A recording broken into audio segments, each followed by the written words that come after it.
Welcome to Gizzi's America. I'm here at the Des Moines Convention Center with a very special guest, someone I have known since he was one of the lone Republicans on Oklahoma's Corporation Commission.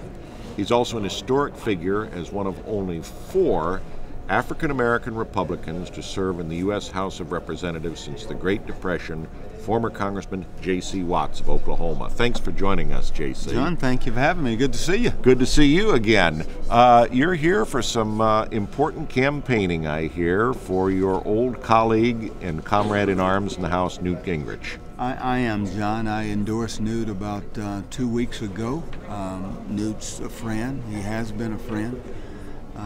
He called me early on, and I said, with Herman Cain and Rick Santorum in the race, I was going to stay neutral, but after Herman dropped out, we talked again here a couple of 3 weeks ago, and just some of the things that I saw. Being a friend, I felt like I did not want to be on the sidelines anymore. So here I am in Des Moines, Iowa at the caucuses, and this is quite an experience. It certainly is. Now tell me something, J.C. We're almost down to 2 hours before we know or have a good idea who the winner of the First in the Nation caucuses is. How is Newt Gingrich going to do tonight? John, that's the $64,000 question. I honestly don't think anyone knows, and I surely don't. And I don't know if the speaker's going to be first, or I don't know if he's going to be fourth or fifth. I honestly don't, but I do know that we're pretty proud of the fact that he's had, $10 million worth of ads run against him, and he's still registering.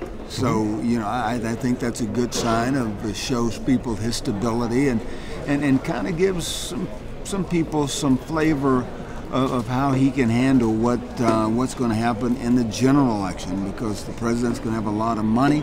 His super PACs are going to be supercharged, and so the nominee's going to have a tough skin. So I don't know what's going to happen here in Iowa, but I do know at the end of the night, conservatives are going to be the big winner, because you're going to have about 75–80% of the folks that will show up at caucuses here who are going to be conservative. So we'll take the conservative march to New Hampshire, to South Carolina, on the Florida, Nevada, and then Super Tuesday in March. And we feel pretty good about our chances. We're going to have some debates, which I think gives the speaker an opportunity to kind of neutralize some of that, all those negative ads being run against him. So we think he's positioned well, regardless of what happens here tonight. You and I have had talks over the years on many occasions about Republicans making inroads in the black community. We've talked about black voters going strongly for the Democratic ticket. A bigger problem now with the first African-American president, who happens to be a Democrat.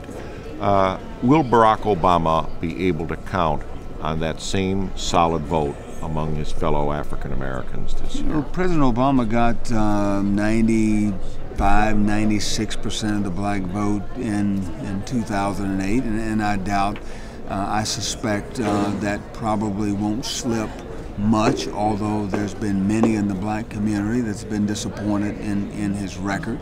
I doubt that will slip much. I suspect maybe 91–92%.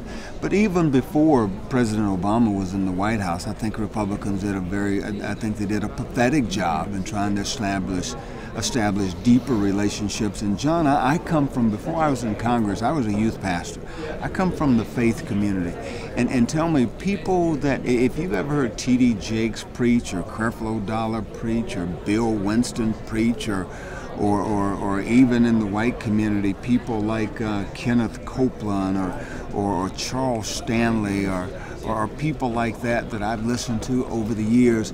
You've got many black people and white people that sit in those pews on Sundays that, they're concerned about Republicans. They've seen over the last 6 or 7 years that, Republicans in many instances hadn't been a whole lot different than the Democrats. And so when it comes to those black voters who are conservative, I just don't think the establishment in the Republican Party has given a lot of concern about establishing deeper relationships with that constituency, which is a failure on our part.